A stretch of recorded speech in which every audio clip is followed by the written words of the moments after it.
दोस्तों, अगर आप 10वीं पास है और सरकारी नौकरी की तलाश कर रहे हैं तो आज की यह वीडियो आपके लिए बहुत बहुत महत्वपूर्ण होने वाली है, क्योंकि आज हम बात करेंगे एसएससी एमटीएस 2026 के बारे में। इस वीडियो में आपको जानने को मिलेगा कि आखिर एसएससी एमटीएस क्या है, कितनी वैकेंसी आ सकती है 2026 में, आयु सीमा क्या है, सैलरी कितनी मिलेगी, सिलेक्शन प्रोसेस क्या है, सिलेबस क्या है और प्रिपरेशन स्ट्रेटजी कैसे हो सकता है। तो चलिए शुरू करते हैं। तो सबसे पहले हम लोग समझते हैं कि एसएससी यानी एसएससी क्या है। तो एसएससी यानी स्टाफ सिलेक्शन कमीशन, और एमटीएस यानी मल्टी टास्किंग स्टाफ। यह भारत सरकार की ग्रुप सी की नॉन गेजेट नौकरी है। इसमें चयनित उम्मीदवार विभिन्न केंद्रीय मंत्रालयों, विभाग और सरकारी कार्यालयों में काम करते हैं। अब बात करते हैं कि वैकेंसी कितनी आ सकती है। तो अभी 10,000 प्लस वैकेंसी आने की संभावना है, और ऑफिशियल नोटिस जरूर चेक करें आने से पहले। अब बात करते हैं इसके क्वालिफिकेशन के बारे में। तो ये सिर्फ 10th पास, यानी अगर आपने सिर्फ 10वीं पास की है तो आप इस फॉर्म को फिल कर सकते हैं। अब बात करते हैं इसके एज लिमिट की। तो एमटीएस यानी एमटीएस में 18 से 25 साल उम्र चाहिए, और हवलदार और सम और जो एमटीएस के पोस्ट है उसके लिए 18 से 27 साल की उम्र चाहिए। इसमें एज रिलैक्सेशन भी मिलता है। ओबीसी को 3 साल का छूट मिलता है, एससी एसटी को 5 साल का छूट मिलता है। अब बात करते हैं इसके जॉब्स प्रोफाइल के बारे में। तो मल्टीटास्किंग स्टाफ के लिए यानी एमटीएस का ये हो गया। हवलदार का तो जो होता है वही होता है। और इसमें वर्क का जो बात करें तो इसमें file management, document work, office को मेंटेन रखना, कार्यालय में सहायक के रूप में आप काम कर सकते हैं। बात करते हैं इसमें सैलरी कितनी होती है। तो जो बेसिक सैलरी होती है वो 18,000 प्लस होती है, और इन हैंड सैलरी आपको 25,000 से 35,000 प्लस मिल सकता है। डिपेंड करता है कि आप कौन से पोस्ट और कौन से सिटी में हैं। साथ ही आपको डीए, एचआरए, टीए, मेडिकल और पेंशन बेनिफिट भी मिलता है। अब बात करते हैं इसके सिलेक्शन प्रोसेस की, यानी आखिर एसएससी एमटीएस में सिलेक्शन कैसे होता है। तो सबसे पहले आपको एक कंप्यूटर बेस्ड टेस्ट देना होता है। उसके बाद आपको पीईटी होता है, फिर पीएसटी होता है। ये सिर्फ हवलदार के लिए होता है। उसके बाद डॉक्यूमेंट वेरिफिकेशन होता है, फिर फाइनल सिलेक्शन आपका हो जाता है। अब बात करते हैं इसके एग्ज़ाम पैटर्न के बारे में कि इसका एग्ज़ाम पैटर्न कैसा होता है। ये 2 सेशन में इसका एग्ज़ाम होता है, जिसमें फर्स्ट सेशन में आपका मैथ और रीजनिंग का 20-20 क्वेश्चन, जो कि आपको 45 मिनट का समय मिलता है। इसमें कोई निगेटिव मार्किंग नहीं होती है। बात करते हैं आप सेकेंड सेशन में, तो आपको इंग्लिश लैंग्वेज का 25 क्वेश्चन, जनरल अवेयरनेस का 25 क्वेश्चन, और आपको समय मिलता है 45 मिनट।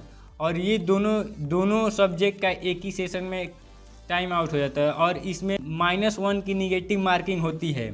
और ये जो एग्ज़ाम है वो फुल कंप्यूटर बेस्ड एग्ज़ाम होता है।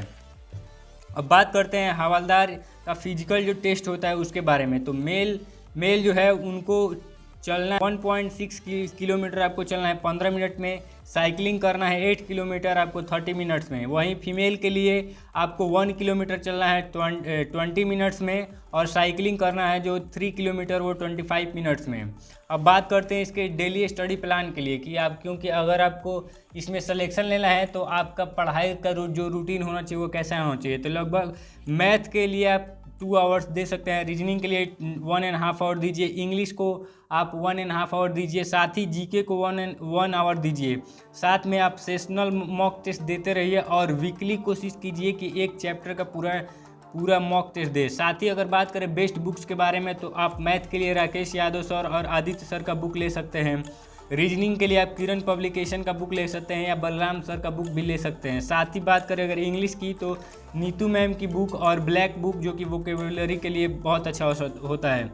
जीके के लिए आप लूसेंट ले सकते हैं, और कोशिश करें हर बार प्रीवियस ईयर जो पेपर है वो किरण पब्लिकेशन का जो एसएससी एमटीएस करके आता है वो बुक आप ले सकते हैं, जिससे आपको पता लगेगा कि एग्जाम में किस टाइप के क्वेश्चन आते रहते। साथ ही अब बात करते हैं इसके सिलेबस के बारे में कि आखिर इसका सिलेबस कैसा होता है। तो मैथ में आपको परसेंटेज का, प्रॉफिट लॉस से, रेशियो, एवरेज, इस चैप्टर से लगभग बहुत सारे क्वेश्चन पूछे जाते हैं, तो इनको आप ध्यान में रख सकते हैं। रीजनिंग के लिए आप analogy, coding, decoding, series, classification, इस पे आप ये टॉपिक हो सकते हैं। इंग्लिश के लिए आप ग्रामर, वोकेबलरी, कॉम्प्रिहेंशन, ये सारे सिलेबस के अंदर आते हैं। जीके के लिए आप current affair, history, geography, polity, science. साथ ही अगर आपको मैं सजेस्ट करूंगा कि एक बार फॉर्म फिल करने से पहले ऑफिशियल जो नोटिस है उसको चेक करके पूरा पढ़ के उसके बाद ये फॉर्म को फिल कीजिएगा। अब बात करते हैं बिगिनर के लिए क्या स्ट्रेटजी होनी चाहिए। तो सबसे पहले आपको बेसिक का जो बेसिक मैथ है उसको स्ट्रॉन्ग कीजिए। रोज़ 20 से 30 रीजनिंग का क्वेश्चन लगाइए। इस ग्रामर पर ध्यान जरूर दीजिए। करेंट अफेयर डेली पढ़ते रहिए और वीकली मॉक टेस्ट जरूर दीजिए। साथ ही बात करते हैं कि बहुत सारे जो एसएससी के बच्चे होते हैं उनका कॉमन मिस्टेक वो एग्ज़ाम के तैयारी के करते दौरान करते हैं, वो रहता है सिर्फ थ्योरी पढ़ना। सिर्फ थ्योरी नहीं पढ़ना है, मॉक टेस्ट न देना और प्रीवियस ईयर क्वेश्चन न लगाना, टाइम मैनेजमेंट की प्रैक्टिस नहीं करना, नोटिफिकेशन पढ़े बिना तैयारी करना, ये सब चीज़ें आपको है तैयारी के दौरान नहीं करना है। साथ ही बात करें कि एसएससी एमटीएस क्यों चुने, तो ये 10वीं पास के लिए शानदार नौकरी है। फिर सेंट्रल गवर्नमेंट का ये जॉब है, जॉब आपका सिक्योरिटी रहता है, job security fix working hour, इसमें एक टाइम फिक्स होता है वर्किंग आवर का, और प्रमोशन का अपॉर्चुनिटी हमेशा बढ़ते रहता है। अच्छा वर्क लाइफ बैलेंस भी है इसमें। और चाहते हैं कि अगर आप नेक्स्ट वीडियो में मैं आपको एसएससी जीडी के बारे में बताऊं तो हमारे इस वीडियो को लाइक करें और चैनल को सब्सक्राइब करें और साथ ही अपने दोस्तों के पास इस वीडियो को ज़्यादा से ज़्यादा सेंड करें।